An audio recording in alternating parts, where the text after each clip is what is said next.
dramatically affected, and the scofflaw schmuck neighbor gets the ticket and doesn't care. And that contributes to a decay in our community's ability to live together in a civil manner. And that was a part of it that really bothered me.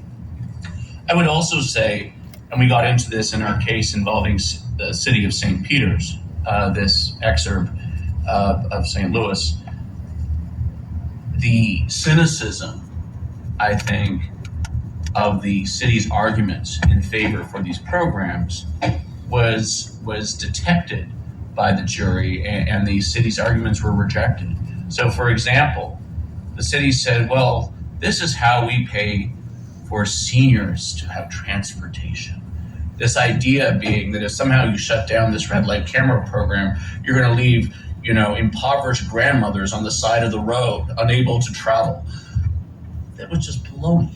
Guess what? Those programs existed before red light cameras, and they exist today. I suppose there's political support for them, and it provides a service to members of the community, and that's a legitimate government function.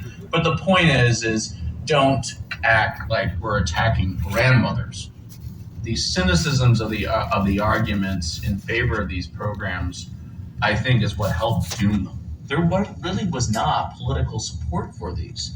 It was taxation by citation, which is an improper use of the police power. We should not be writing tickets to people or issuing fines to generate revenue. And so what that judgment does is force not just St. Louis County, but cities and counties throughout the state of Missouri, and perhaps nationally, because it's applying the First Amendment. The First Amendment doesn't change when you cross a state line.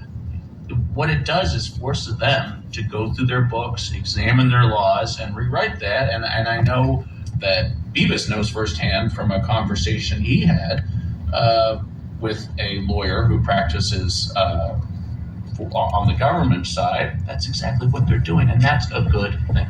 I mean, the idea that you'd ever mix for-profit business and criminal law enforcement or traffic enforcement is nuts, right? Because the incentives are all perverse. An interesting question is what will happen in other states? Does this radio